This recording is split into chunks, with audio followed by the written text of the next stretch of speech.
Passeur de mémoire. Passeur de mémoire. Passeur de mémoire.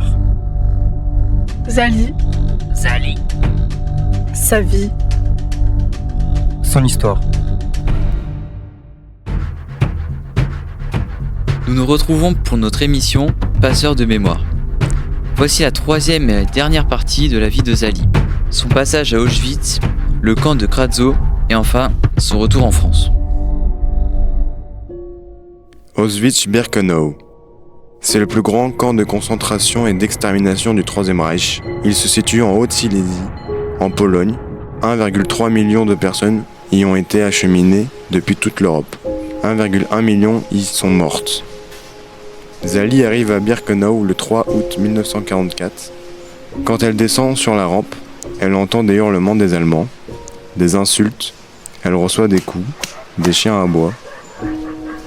Elle voit une personne avec une casquette bleue, elle le reconnaît, c'est Lazare.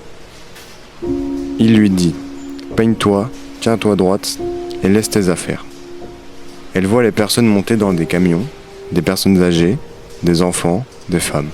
Elle est dans la file de droite et se met à marcher vite.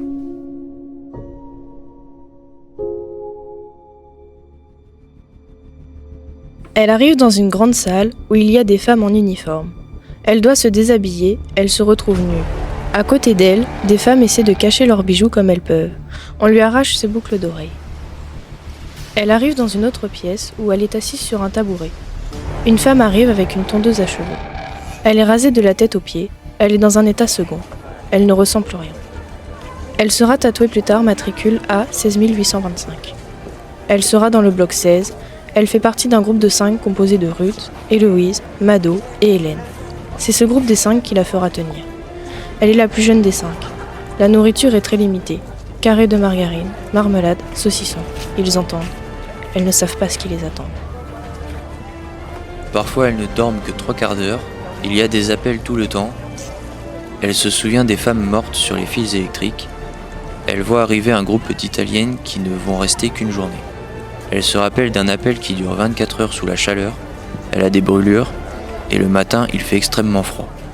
Elle voit les cheminées, les fumées, sans savoir ce que c'est. Elle sent l'odeur de la chair brûlée, des personnes qui disparaissent. On leur dit qu'ils vont finir là-bas, là où il y a les flammes. Au départ, elle sait que les corps sont brûlés mais pas gazés. Puis elle est mise dans un commando de travail. Elle ramassait des briques, ces briques lui lacéraient les bras. Elle a des briques jusqu'aux yeux, elle les transporte en marchant dans la boue. Elle commence à avoir de la diarrhée. Zali quitte le camp de Birkenau en novembre 1944. Elle est transférée au camp de Kratzow. Le transfert dure 3 jours. Le camp de concentration de Kratzow est une usine de munitions. À son arrivée dans le camp, elle est rattrapée par le typhus. Elle sera soignée par une prisonnière qui a elle-même perdu sa fille du typhus. Dans ce camp, elle voit des bébés empoisonnés par leur mère sous les ordres des SS. Le camp de Kratzow est libéré par les Russes le 9 mai 1945. Elle revient à Paris en juin 1945, elle ne pèse plus que 27 kilos à son retour. Elle va au Lutetia le 3 juin, cet hôtel accueille les réfugiés qui reviennent des camps. Il permet de les soigner, de les nourrir et de les loger. Elle prend le métro, très affaiblie, et elle se restaure dans un café. Puis elle arrive dans le 4e arrondissement, elle a peur, elle est seule. Elle va au 27 rue des Rosiers, elle entre dans la cour, il n'y a plus de lumière dans l'appartement de ses parents. Elle monte les 3 étages péniblement, elle frappe chez les voisins.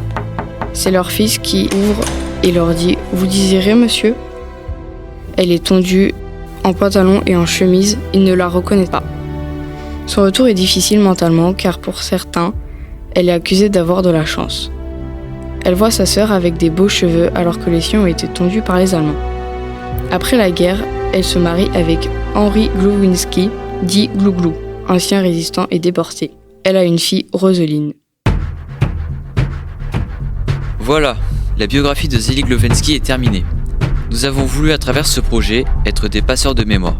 Ce projet a été réalisé en collaboration avec l'association Convoi 77 et l'association Zone d'Onde. Ce travail a été réalisé par la classe de première laboratoire contrôle qualité composé par ordre d'apparition de Aliénor, Gabriel, Clémentine, Adolphe, Ethan, Jules, Baptiste, Gaëlan, Inès, Antoine, Gauthier, Andrea, Louis, Axel, Noé, Elsa, Clara. Tom,